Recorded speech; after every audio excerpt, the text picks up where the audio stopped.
Hello, my name is Bush, Tony Bush. Nah, it'll never catch on.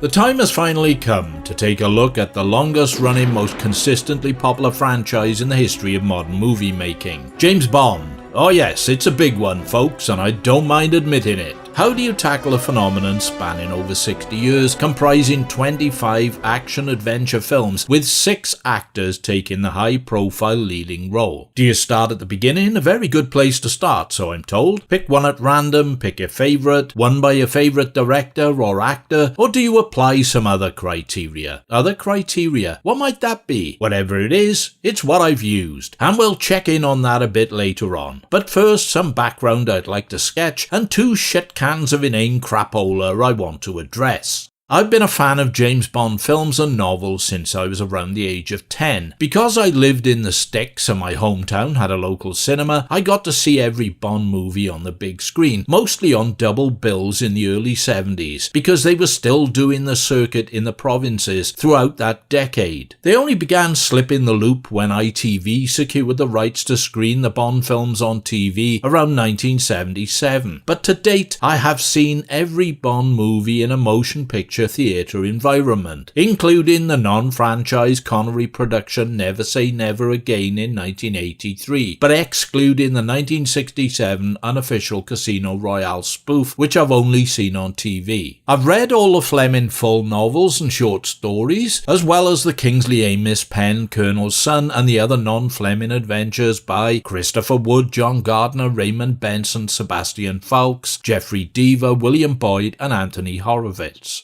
Right now though, book-wise, something sinister is happening. By the pricking of my thumbs, dear reader. I should have expected this, judging by the increasingly dire assault on the arts by the utterly ludicrous and creatively destructive insult of woke culture. But it never entered my mind that censorship in this country would ever become quite so dangerously corrosive and draconian. Do you know what a sensitivity reader is? I've only recently heard of it. It's a newly fabricated witchfinder general role in the literary world, whereby publishers employ some posturing superior SJW twat-skull to read through older popular works. They identify and root out certain words, language, scenes, events and attitudes that someone somewhere might find offensive or upsetting in some way. Such things are identified so they may be replaced, rewritten, redacted or excised from the text altogether. If something is felt to be, by some estimation or other, well, racist, sexist, misogynist, homophobic,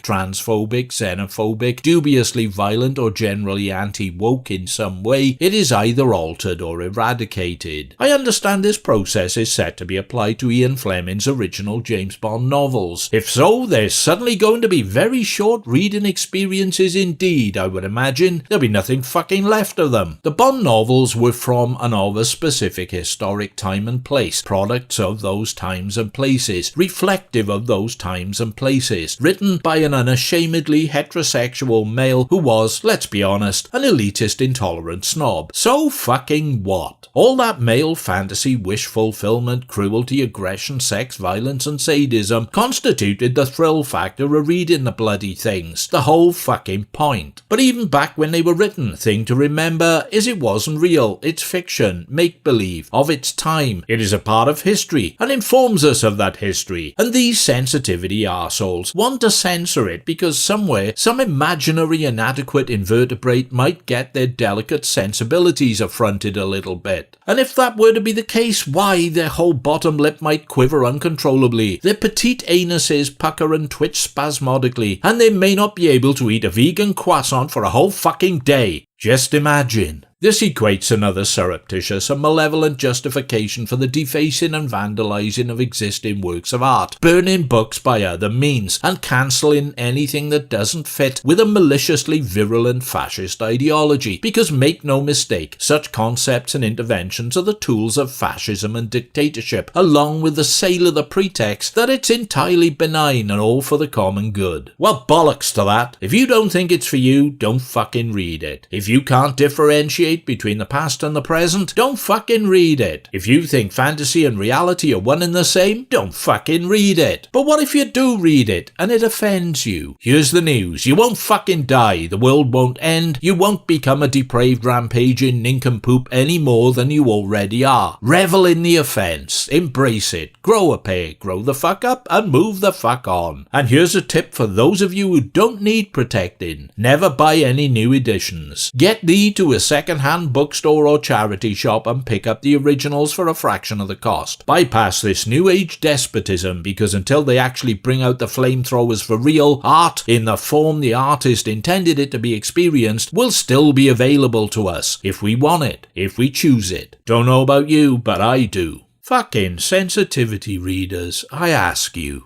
Next, would it surprise you to know what, with my long history as a James Bond fan, I will never again watch another James Bond film in the Eon franchise? Never say never again. In this case, that's just what I'm saying, and I mean it, pilgrims. The last Bond film, No Time to Die, was the end of the line for me. I could forgive it a multitude of sins, you know. The overlong running time, the fact they gave Bond a kid, that they killed Felix Leiter, killed Blofeld, the wokey-pokey hokey ultra-feminism it wore like a tin pot badge of glitzy earnest rainbow-coloured sisterhood fakery, the stupidly convoluted plot, the jokes that weren't funny and didn't work, things that would normally turn me right off and drive me away from any other franchise, gesticulating and gibbering wildly into that far horizon as I went. I could have forgiven all that. Know what I couldn't forgive? What ended it, popped it, capped it, smacked it and whacked it? This. They killed James Bond. Yep, that's what they did. Killed James Bond. Then had the fucking barefaced, non-ironic effrontery to proclaim James Bond will return at the end of the end credits. No, he won't. And here's why. Throughout all the films, James Bond dying was never a consideration for the audience, who knew full well he wouldn't. The question was never, will James Bond die? The question was always, how will James Bond not die? Or, how is he going to get out of this seemingly impossible situation? And therein lies a core component of the critical essence of the Bond character in films. When he's skiing off a mountain precipice, hurtling towards the ground in a nose-diving plane, tied up in a windowless room with a ticking time bomb, trying to disable a nuclear device with a counter counting down, trapped in a swimming pool full of hungry sharks, how will he prevail? How will James Bond not die? That's the show right there, folks. But once you kill him, and not just kill, because that isn't going to be quite enough, but vaporize him on screen so that there is nothing physically left of him, just evaporating atoms. Once you do that, once you strip away that mythology, that tradition, the very heart and soul, he is, no matter what happens next, dead as swamp shit. And there goes the golden goose along with him. Now you can call me whatever you like and I won't care one iota. You can accuse me of anything you want to and it won't matter because I know better. Honesty. I'm going to be honest with you from the perspective of personal choice and taste, because that is all it is really. Not racism, sexism, any other ism or phobia. Simply a statement of my own personal preference. Here it is. I don't want to see a black Bond, gay Bond, female Bond, dwarf Bond, disabled Bond, transsexual Bond, woke Bond, castrated Bond, non-binary Bond, autistic Bond, teetotal Bond, rebooted Bond again, or a fucking dead Bond. And the thing is, whatever happens next, one or more of those things I don't want to see is what I'm going to be given. And it won't be James Bond. Something else, but not James Bond. Nay, no, never, no more. So thanks, but no thanks. It's been a fantastic ride whilst it lasted, and it lasted longer than most. But here is where I get off. You killed him, he's dead, history, I'm gone. Where does that leave me then? Well, it leaves me with a lot of classic films I can revisit and enjoy anytime I want, and a collection of books with which I can do the same. I'm not dissatisfied with that because I've still got the best of it. Something to be grateful for. It's all good. Why pick Live and Let Die? Let's see. Nostalgia factor. I first saw it on holiday in Weymouth the year it was released. The weather was shit, raining as you would expect, so my parents decided going to the cinema with me and my younger brother and sister would be a better option than getting pissed on and risking hypothermia. Live and Let Die was the big summer release. I thought it was a brilliant film. I still think so. But let us not skip ahead just yet, because first there's more. Roger Moore to be precise. Yep, old Simon Templar and Lord Brett Sinclair himself had landed the role of James Bond at the grand old age of 46. The franchise had experienced some turmoil towards the end of the 60s. Connery quit with more than a hint of acrimony after You Only Live Twice. Unknown Aussie Fries chocolate cream advert replacement George Lazenby jumped ship after one admittedly excellent movie, believing that there was no future in Bond films. Slight miscalculation there, George. Connery came back for one more pop in Diamonds Are Forever, and a then eye-watering and unprecedented $1 million paycheck, which he donated to a Scottish charity. Rog, who was up for the role for OHMSS and prevented from taking it due to Lew Grade committing him to the Persuaders, finally stepped into the frame, and the dynamic of the franchise shifted for the remainder of the 70s and into the 80s. Adding to my rose-tinted nostalgia, it kept popping up at the Market Hall on double bills with Diamonds Are Forever, Gold and others. Coming around more frequently than a boomerang tethered to a bungee cord clipped to Rolf Harris's dick outside the perimeter fence of an all-girls primary school. What, too soon? Anyway, every time it materialised, I went to see it because I was really into it. I'm not going to waste too much time on the describing of the plotline or how the narrative runs. It's important, but not all that important, so I'll be fairly brief. The deal is 3 MI6 agents are killed in 3 locations within 24 hours of each other. One in the headquarters of the United Nations in New York City, one in New Orleans, and another on the small Caribbean island of San Monique. The island's dictator, Dr. Kananga Yaphet Kotto, is a person of interest. James Bond, Roger Moore, is dispatched to New York to investigate. Soon as he arrives on his way to meet with CIA contact Felix Leiter, David Hedison, Bond's driver is shot dead at the wheel by Whisper Earl Jolly Brown, one of Kananga's men. Bond survives the resulting car crash unscathed. Tracing the license plate of his would-be killer, Bond winds up in Harlem, where he meets the most powerful mob boss in the city, Mr. Big, and Solitaire, Jane Seymour, a reader of tarot cards who is said to have the power of the Obeah, spellcasters and healers from Caribbean mythology. She can foretell the future. Wish she'd fucking foretold mine. Things would have been so fucking different. Ah well. Mr. Big orders his men to kill Bond, but this naturally fails, and before you know it, Bond is on his way to San Monique to investigate the link between Dr. Kananga and Mr. Big. CIA operative Rosie Carver, Gloria Hendry, is supposedly sent by Felix to help him out, and also on his team is Quarrel Jr., Roy Stewart, the son of Quarrel, the incinerated fisherman from Dr. No. As events play out, we find that Dr. Kananga and Mr. Big are in fact one and the same, under the flimsy camouflage of prosthetic facial makeup. Big, or Kananga, owns a chain of filet of soul restaurants throughout the US. They're going to be used as distribution sites for several tons of heroin that is going to be provided to users for free. Once the number of addicts has increased sufficiently and the competition put out of business, any future product will be sold at prices controlled by Kananga. He will dominate the market. The heroin hails from his own poppy fields on San Monique, which have been protected from local discovery and interference by a superstitious fear of voodoo priest Baron Samedi, Jeffrey Holder, and supernatural forces in general. Finding out that Kananga and Solitaire believe that once she is no longer a virgin, she will lose her precognitive powers, Bond, being Bond, decides to use the trickery of a loaded tarot deck in order to fuck her. Ah, the sensitive approach then, James. Kananga now wants both her and Bond dead. He sets his minions on their tail. Teehee, Julius W. Harris, who has turned disability, the loss of an arm to a hungry crocodile, into a positive by now having a prosthetic mechanical steel claw at his disposal, and Adam, Tommy Lane, who turns his dress sense into a disability by wearing loud, visually offensive tweed jackets. Will Bond destroy the poppy fields, take down Kananga, and rescue Solitaire from death as a voodoo sacrifice to Baron Samedi? Or will he die, vaporized in a storm of nuclear warheads raining down on his miserably resigned Bonds? This being a real Bond film, I think we can safely answer that in a satisfactory manner. It is all as it should be. Live and Let Die was the point in the franchise when the Bond films reduced the setting of trends and started following them. Blaxploitation was the movie craze of the moment, and Bond jumped on that bandwagon with enthusiasm, also with some humour, respect and genre subversion. When Bond wanders around an all-black Harlem without any undue social discomfort or concern for his safety, the locals respond with hostility and offence. Who is this white idiot? What's he doing here? Doesn't he know where he is? How this works? It flips the only only black guy in a white-dominated environment shtick. Bond is unfazed, behaves as if his being there is the most natural thing in the world. Well, when you got a job to do. Then there's the screen first of James Bond engaging in a sexual relationship with a black woman. Her race is not an issue here or referred to. Clearly, Mr. Bond is an equal opportunity shagger. So when Craig's Bond movies prominently wear their inclusive credentials on their tits like a big woke flag of progressive casting, you're a little late to the party, guys. And just to inform, Felix Leiter had been played by a black actor long before Jeffrey Wright got the gig in Casino Royale. Although it wasn't a franchise entry, there was Bernie Casey in Never Say Never Again back in 1983. You're not doing anything new, kids.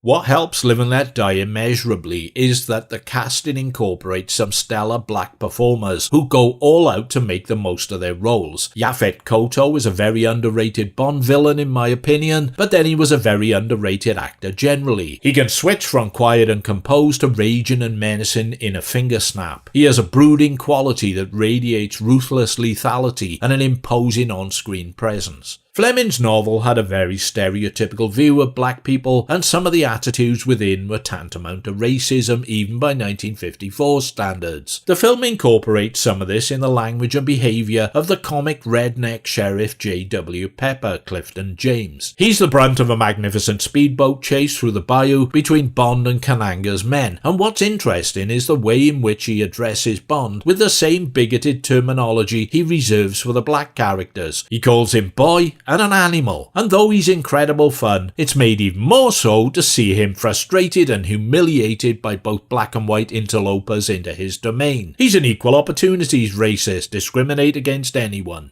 There is a wealth of memorable moments, a chase through San Monique with cops on motorcycles and Bond driving an ancient London double-decker bus that gets decapitated going under a low bridge. Bond escaping from a small stone island where he's been left to be eaten alive by reptiles, using the backs of crocodiles as stepping stones to safety. One of those crucial how will Bond not die moments that raises a smile and a cheer. The first use of a hang glider I can remember seeing on screen. A snake killed with an aerosol can set alight and used like a mini flamethrower. The destructive flying school sequence, the New Orleans funerals, that speedboat chase, the fight on the train with Tee-Hee, and even Kananga's absurd inflate and explode death scene. So much action and incident packed in, there's seldom a dull moment. What else recommends it? How about a bracingly wonderful score by Beatles producer George Martin? John Barry was unavailable, and my favourite Bond theme song ever by Paul and Linda McCartney and Wings, although fuck knows what Linda contributed to the writing process. The song is a startling hybrid of rock, reggae, big band and orchestral elements that by right shouldn't work, but bloody well does, and in spades. Utterly captures the spirit of Bond with cleverly crafted perfection. This was cinematographer Ted Moore's sixth Bond movie, and visually it looks a treat. Razor sharp, crisp, clean and eye-stroking. Framing the action with bold, fluid flourishes and a vice-tight focus. Love the colour grading that changes with subtlety and nuance depending on the environment to maintain a consistent sense of visual continuity, whether it's Harlem, New Orleans or the Caribbean. Skilled work. The screenplay by Tom Mankiewicz moves at pace and provides some smart dialogue, peppered with rapid-fire quips, double entendres and one-liners, including some very quotable classics. For example, an edification, Bond about to introduce himself to Mr. Big in time-honoured tradition. You know, my name is Bond, James Bond, only to get the acid cut off.